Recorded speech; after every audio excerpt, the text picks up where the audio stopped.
देखें नाज़रीन, अब हमने अपनी गंदम को पानी जो है ना वो खोल दिया। ये मेरा कैमरा मैन आपको दिखा रहा है। अब हमने पानी जो है ना अपनी तरफ मोड़ लिया है। ये गंदम में कुछ सेकंड के अंदर गंदम में चला जाएगा। चल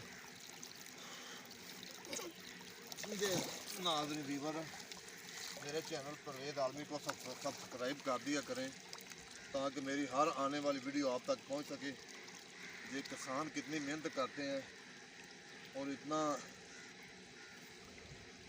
गला मंडी में रेट नहीं मिलता। ये गंदम की फसल है जो हमने काश्त की हुई थी, जिसको पहला पानी लगा रहे हैं। पहले हमने खाद लगाई थी, तो खाद के बाद फ़ौरन हमने अब इसको पानी लगा दिया है। ये पहला पानी है, तो 1.5 माह बाद इंशाल्लाह ताला इसको दूसरा पानी लगाएंगे। ये काफ़ी मेहनत वाला काम है। ये मुझे सांस चढ़ा हुआ है। पहले मैंने खाद खिलारी है, उसके बाद मैंने अब ये पानी लगा लिया है। तो अब तक के लिए इतना ही। नेक्स्ट वीडियो में हम आपको दिखाएंगे बरसीम को जो जानवर खाते हैं उसको पानी लगाने का तरीका और उसको खाद खिलाने का तरीका बताएं। तब तक के लिए अल्लाह हाफ़िज़, शुक्रिया।